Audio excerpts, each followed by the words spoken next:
우리가 어제까지 살펴보았던 민수기 13장과 14장은 가데스 바네아 반역 사건으로 이 이스라엘 백성들의 광야 생활의 시작점에 관한 말씀입니다.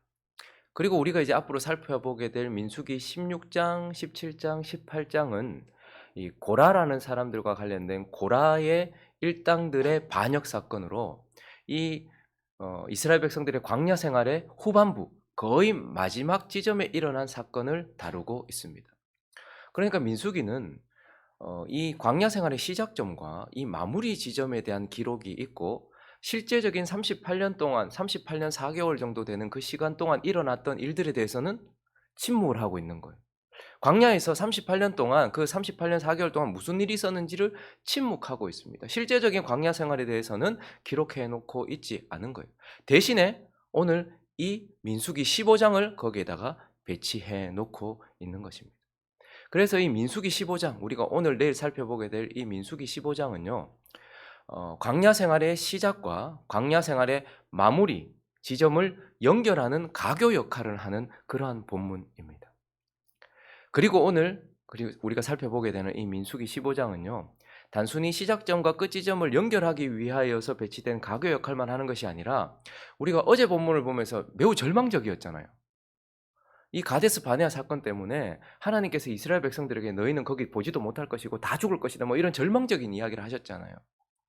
그런 그들에게 다시 광야를 걸어가야 되는 이유와 광야에 걸어가야 될 백성들에게 소망을 안겨주는 본문이기도 합니다. 그래서 오늘 본문 2절을 보시면요. 어제 본문에서는 너희는 다 죽을 거다 뭐 이런 이야기를 하셨지만 그러나 하나님이 너희를 완전히 버리신 것이 아니다. 그리고 그 광야를 걸어가야 될 이유가 너희에게는 있다. 그리고 너희도 소망을 가지고서 걸어갈 수 있도록 하기 위해서 이스라엘 자손에게 말하여 그들에게 이르라. 내가 너희에게 어떻게 할 땅? 주어 살게 할 땅. 그러니까 절망적인 그 가운데서 광야로 들어가야 되는 하나님의 백성들에게 하나님은 지금 그래도 소망을 주고 계시는 본문이 오늘 여기 15장인 것입니다. 그래서 18절도 보시면요. 이스라엘 자손에게 말하여 이르라. 너희는 내가 인도하는 땅에 어떻게 하거든? 들어가거든. 이렇게 얘기를 하는 거예요. 그러니까 이 광야 생활의 시작점에 절망 가운데 있었던 그들에게 하나님께서 소망을 주시는 본문이기도 하다라는 것입니다.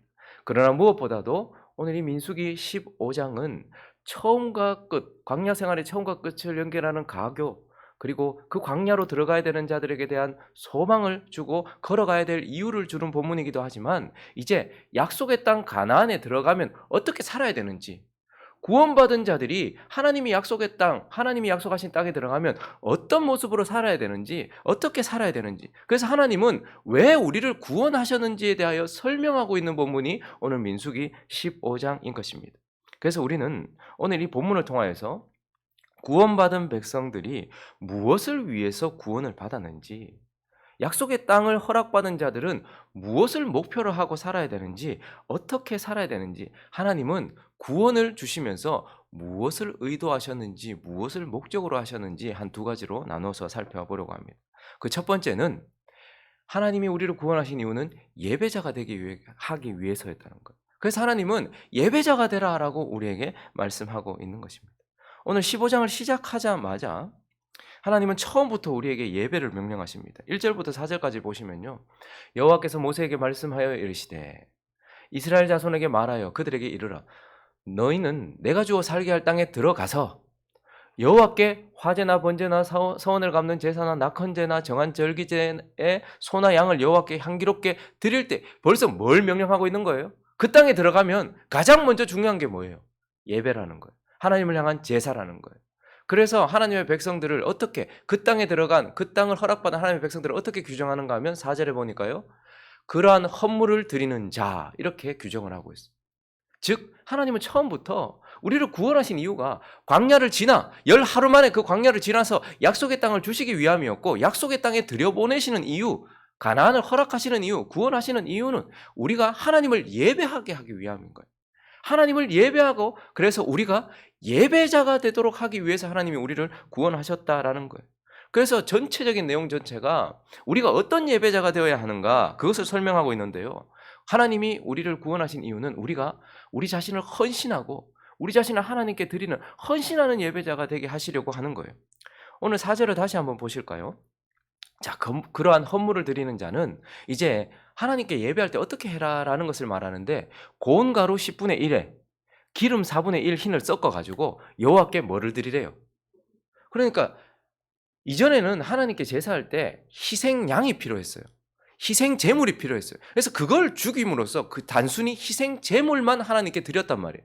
그런데 이제 너희가 가나안 땅에 들어가거든 하나님께 예배할 때 희생 제물만 드리지 말고 여호와께 뭐를 함께 드리래요? 소제를 함께 드리래요. 저기 소제는 고운 가루 10분의 1 에바거든요. 그러니까 곡물을 함께 하나님께 드리라는 거예요. 하나님께 곡물을 드리라라고 이렇게 말해요. 그리고 이어지는 5절에는 또 이것을 더해서 드리라고 하는데, 번제나 다른 제사로 드리는 제물이 어린 양이면 전제로 포도주 4분의 1 흰을 준비할 것이. 이번에 또 앞에서는 소제, 4절에서는 소제를 드려라. 그래서 곡식으로 하나님께 더하여서 제사를 드리고, 또 하나는요 전제로서 포도주를 함께 드리라는 거예요. 여러분, 그런데 이게 자세히 보면요, 그 이전에는 단순히 그들이 유목민이었기 때문에 희생 제물이 있었어요. 내가 희생하는 게 아니고 희생 제물의 죽음을 통해서 하나님을 예배했잖아요. 그런데 이제 가나안 땅에 들어가면 그냥 희생 제물만 드리지 말고 소제와 전제를 함께 넣으라는 거예요. 근데 이건 광야에 있을 때는 절대 드릴 수 없는 제사예요. 왜냐하면 소제를 드리려고 하면, 곡식을 드리려고 하면 뭐 해야 돼요? 농사 지어야 되는 거예요. 그리고 포도주를 드리려고 하면 뭐 해야 되는 거예요? 포도 농사를 하고 포도를 으깨고 포도주를 만들어야 되는 거예요. 그러니까 반드시 자신들이 농사를 지어야 되고, 반드시 농사를 짓기 위한 자신의 삶과 희생이 들어가야지만 드릴 수 있는 제사가 바로 소제와 전제였던 것입니다. 그러니까 그 이전에는요, 구원받을 때는요, 단순히 나의 희생 필요 없어요. 하나님께서 예비하신 희생 제물만 있으면 돼요. 그런데 이제 구원받은 하나님의 백성이 약속의 땅에 들어가거나 어떻게 하라는 거예요? 하나님의 절기를 따라서, 하나님의 말씀을 따라서 하나님께서 주신 그 상황 속에서 농사하고 희생하고 헌신하고 봉사해서 그 헌신의 결과물을 함께 하나님께 예배하는 데 드려라라고 말하고 있는 거예요. 그러니 하나님은 우리가 이제 하나님을 예배하되 우리의 헌신과 노력으로 하나님을 예배하기를 바라시는 거예요. 그렇기 때문에요, 하나님을 섬기는 우리에게는 반드시 희생이 따르게 돼 있어요. 내가 하고 싶은 것만 해가지고는 하나님을 예배할 수는 없어요. 내가 할 수 있는 것만 해가지고는 예배할 수 없어요. 여러분, 여기 농사 지으시는 분들이 있으니 아시지 않습니까? 농사는 그냥 되어지는 것이 아닙니다. 내 삶 전체에 희생이 들어간 내 삶의 결과물인 거예요. 그래서 곡물을 드린다, 포도주를 드린다, 이건 내 삶 전체를 녹여낸 결과물을 하나님께 드린다는 거예요. 그러므로 하나님은 지금 우리가 구원받은 우리가 구원을 하신 이유는 자신을 헌신하는 예배자가 되기를 원하시기 때문이다라고 말씀하는 거예요. 그런데 좀 더 자세히 보면 4절부터 보시면요, 우리는 이런 구절들을 그냥 쑥 넘어가거든요. 오늘 우리가 아침에도 읽었지만 여러분, 이 말씀들을 마음에 새기셨습니까? 예배할 때 어떻게 하래요? 뭘로 예배하래요? 어떻게 예배하래요? 정확하게 하나님은 말씀하세요. 근데 우리는 이런 부분들을 대충 넘어가요. 4절을 다시 보시면 그러한 헌물을 드리는 자는, 자, 고운 가루 얼마를 드리래요? 10분의 1 에바. 자, 이거 지금 양을 정확하게 말씀하고 있는 거예요. 자, 곡물을 드릴 때에 가루로 만들어면 그냥 가루도 아니고 어떤 가루? 고운 가루. 대충 만드는 거친 가루도 있어요. 근데 고운 가루. 그런데 그 양이 얼마예요? 10분의 1. 그리고 기름은 얼마예요? 4분의 1 흰. 그리고 그 다음 절에 보니까요, 번제나 다른 제사로 드리는 제물이 어린 양이면, 자, 이제 어린 양으로 제사할 때 내용이에요. 양이 어리잖아요. 1년 된 양 정도 되잖아요. 그러면 그거를 드릴 때는, 곡식을 드릴 때는 10분의 1 에바, 그리고 기름은 4분의 1 흰, 그리고 전제로 포도주를 드릴 때도 어느 정도요? 4분의 1 흰. 그러니까 어린 양은 10분의 1 에바, 4분의 1 흰. 그런데 이제 다 장성한 순양을 드릴 때에는, 순양이면 소재로 고운 가루 10분의 얼마? 2. 좀 더 들어가는 거예요. 그리고요, 기름은 3분의 1. 앞에는 4분의 1이었어요. 그런데 이번에 좀 더 들어가죠. 기름이 3분의 1. 그리고 전제로 포도주도 얼마 들어가는 거예요? 7절에 보니까 3분의 1. 그러니까 좀 양이 늘어났어요. 자, 그런데 8절에는 숫송아지를 드리는 내용이에요. 그러면 9절에 넘어가면요, 숫송아지를 드릴 때는 또 얼마를 드리래요? 고운 가루 10분의 3. 자꾸 늘어나죠. 그리고 기름 반흰, 그러니까 2분의 1을 드리라는 거예요. 어린 양을 드릴 때는 고운 가루를 10분의 1, 그리고 4분의 1 흰으로 전제를 드리고, 다 큰 순양을 드릴 때에는 10분의 2, 그리고 3분의 1 흰, 그리고 송아지, 큰 소를 드릴 때에는 10분의 3, 거기다가 2분의 1 흰을 드리라고 얘기하고 있어요. 그러니까 내가 드리고 싶은 대로 드리는 것도 아니고 내가 모자란다고 적게 드리는 것도 아니에요. 하나님은 하나님을 제사할 때, 하나님을 예배할 때 정확하게 하나님의 뜻을 우리에게 계시해 주세요. 그렇기 때문에 하나님은 우리가 우리 자신을 희생하는 예배자가 되기를 원하시기도 하지만 정확하게 말씀을 따르는 예배자가 되기를 원하신다는 거예요. 하나님을 섬김에 있어서 가장 중요한 게 이것입니다. 정성도 아니에요. 양도 아니에요. 정확함이에요. 그래서 우리가 말씀을 전할 때에도 말씀대로 정확하게, 그리고 하나님께 헌신을 하고 예배할 때에도 하나님이 말씀하신 대로 그렇게 하는 예배자가 되기를 원하신다라고 말씀하고 있는 거예요. 그리고 또 하나 중요한 것이 있습니다. 하나님께서 우리를 예배자가 되기를 원하시는데 하나님은 우리가 또한 하나님을 기쁘시게 하는 예배자가 되기를 원하는 거예요. 3절을 보시면요. 하나님께 예배하는 거에 있어서 이런 표현을 하고 있는데 여호와께 화제나 전제나 소원을 갚는 제사나 낙헌제나 정한 절기에 소나 양을 여호와께 어떻게 드릴 때에? 향기롭게 드릴 때에. 여러분, 하나님이 무슨 피를 좋아하시는 분입니까? 소 태우고 양 태우고 이런 고기 굽는 냄새를 좋아하시는 분입니까? 거기에 있는 곡식을 굽는 그 냄새를 좋아하시는 분입니까? 하나님께서 저걸 향기롭다라고 느끼는 이유가 뭡니까? 우리를 구원하기 위해 누군가가 희생했다라는 그 희생을 보면서 향기롭게 느끼는 거예요. 그리고 소제와 전제를 드릴 때 우리가 하나님을 향해 희생했다. 그전에는 하나님이 준비하신 희생으로만 살았던 자들이 이제 그 사랑을 깨닫고서 자신의 희생으로 하나님께 드리니 향기롭다는 거예요. 그래서 하나님은 하나님을 예배하는 자가 하나님을 기쁘시게 하기를 원해요. 그래서 7절에는 뭐를 넣으라는 거예요? 전제로 뭐를 넣으라는 거예요? 포도주를 넣으라는 거예요. 하나님이 술을 좋아하시기 때문에 그렇습니까? 우리도 맨정신으로는 기쁨을 못 느낀다. 그러니 술이라도 한 잔 걸쳐야지 이런 겁니까? 포도주는, 성경에 있어서 포도주는 언제나 기쁨을 상징하는 거예요. 최고의 기쁨, 하나님이 허락하신 기쁨을 상징하는 거예요. 그래서 하나님이요, 우리 보고도 기쁨을 위해서 기름진 음식과 포도주를 마시라라고 말하지만 하나님이 하나님의 식탁에도 포도주를 올리라는 거예요. 왜요? 나도 기쁨을 누리고 싶다는 거예요. 그래서 하나님은 우리가 그저 구원받은 백성에서 그치는 것이 아니라 약속의 땅에 들어가거든 하나님을 예배하는 예배자가 되라라고 우리에게 말씀하시면서 하나님은 우리가 하나님을 위하여 헌신하고 희생하고 하나님을 사랑하는 예배자, 그리고 말씀을 따라 정확하게 하나님을 섬기는 예배자, 그리고 나를 기쁘게 하거나 또 다른 어떤 것이 아니라 하나님을 기쁘시게. 그래서 하나님이 기뻐하실 뜻이 무엇인지를 늘 분별해 봐야 돼요. 하나님이 어떻게 하면 기뻐하실까? 그래서 하나님을 기쁘시게 하는 예배자가 되기를 원하신다라고 말씀하시면서 광야 생활의 시작점을 기록하시고 광야 생활의 후반부를 기록하신 하나님이 실제적인 그 38년 동안의 광야 생활은 지우시고 거기에다가 15장을 배치하시면서 나는 너희가 약속의 땅에 들어가면 예배자가 되기를 원한다. 그러니 예배자가 되라라고 말씀하고 있는 것입니다. 그리고 오늘 본문을 통해서 또 한 가지, 하나님이 우리를 구원하신 이유가 무엇인가? 그 목적이 무엇인가? 그 두 번째는 바로 청지기가 되게 하기 위해서예요. 그래서 하나님은 우리가 청지기가 되라라고 말씀을 하는 거예요. 청지기라는 말이 뭐죠? 청지기는 내 거 아닌 것을, 주인의 것을 내 거인 양 받아서 나중에 계수할 것이지만 그것을 자신의 뜻대로, 그리고 주인의 뜻대로 잘 사용하는 자. 그래서 주인이 주신 것을 가지고 누리는 자를 청지기라고 하는 거예요. 주인이 있어요. 그러나 그 주인이 내게 주신 거예요. 그래서 그 주인의 뜻대로 사용하면서 주인의 것을 누리는 사람, 그래서 주인의 종을 청지기라고 말하는 거예요. 노예하고는 다른 개념이에요. 노예는 자기 것도 없어요. 자기의 그것도 없어요. 어떻게 하든지 그건 정확하게 자기에게는 아무런 주권도 없어요. 그러나 청지기는 달라요. 주인의 종이긴 하지만 그러나 자기의 뜻대로 주인의 것을 사용하면서 주인을 누리는 그러한 자를 청지기라고 얘기해요. 그래서 오늘 본문 말씀 17절부터 보시면 하나님이 이번에는 또 이렇게 명령을 하십니다. 여호와께서 모세에게 말씀하여 이르시되 이스라엘 자손에게 말하여 이르라. 너희는 내가 인도하는 땅에 들어가거든 그 땅의 양식을 먹을 때에 여호와께 뭘 드리래요? 이번에는 거제를 드리래요. 거제라는 단어는 테루마라는 단어인데요. 이 테루마라는 단어 자체가 조공, 곡물 이런 의미를 가지고 있습니다.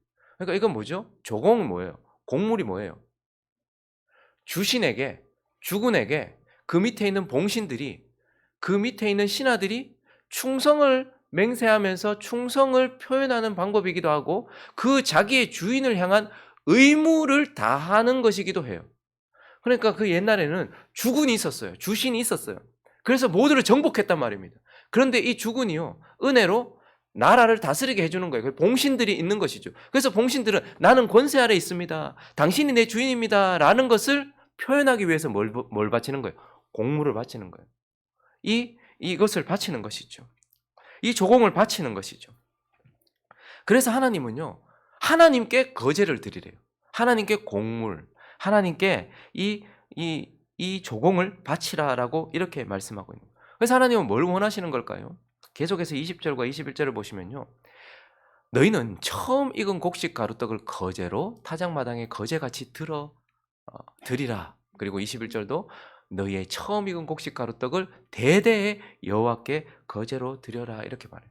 그래서 여러분, 주군이 나라를 정복했어요. 그러면 사실 다 죽여도 마땅하잖아요.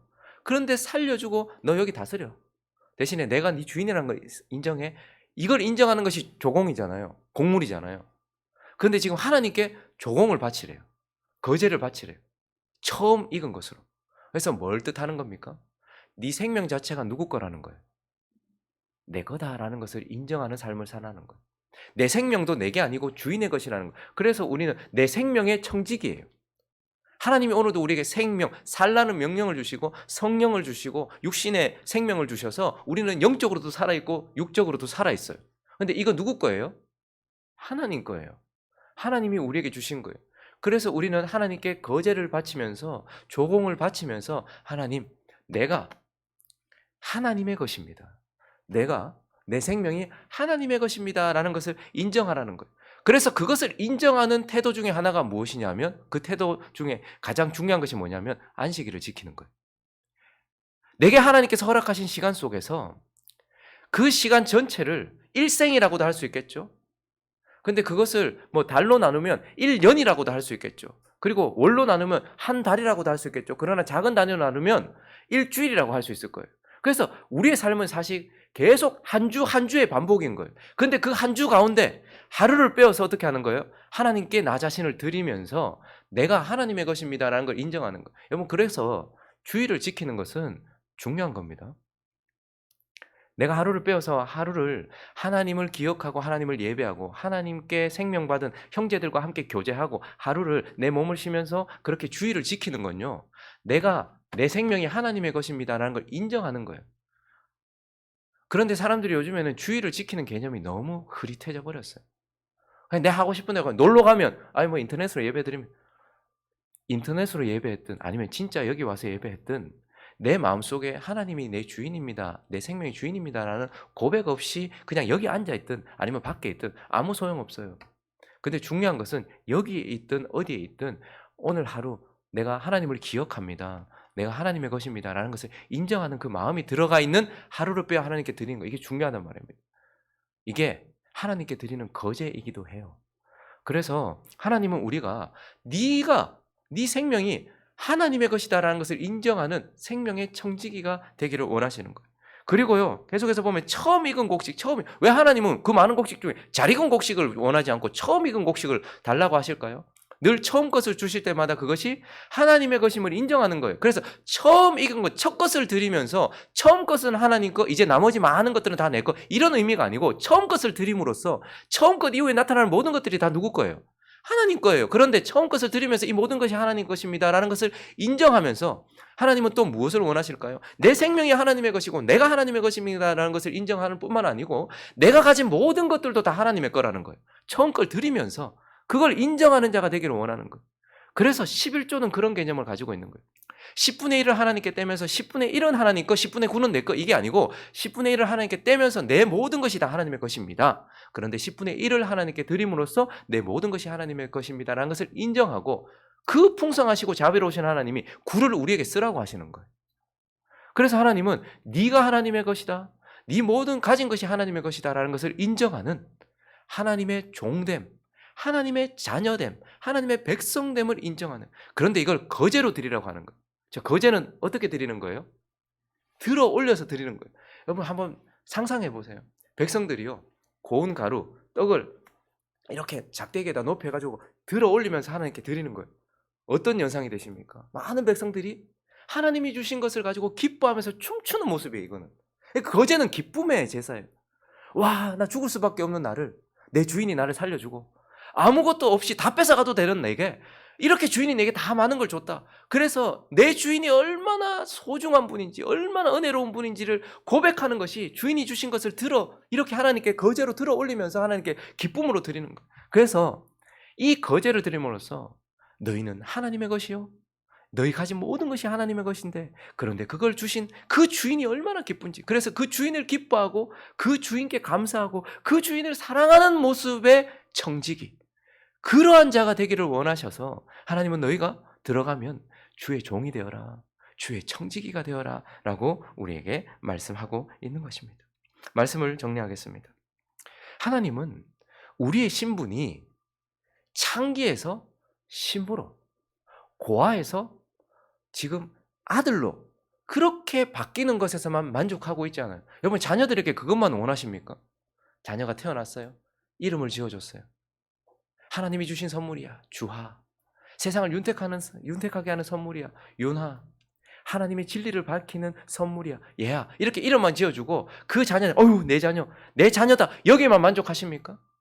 이 아이들이 계속해서 자라고 성숙하고 성장해서 정말로 하나님의 선물이 되어지고 정말로 세상을 윤택하게 하고 정말로 진리를 밝혀내는 자리까지, 장성한 자리에 분량에 이르기까지 성장하기를 바라시잖아요. 마찬가지로 하나님도 우리가 하나님의 자녀라는 신분을 얻었다면 거기에서 구원받은 자들이 약속의 땅에 들어가서 이제 어떻게 되기를 원하는 거예요? 성장해서 하나님을 영화롭게 하는 예배자가 되는, 예배자로서의 신분도 가지기를 원하는 거예요.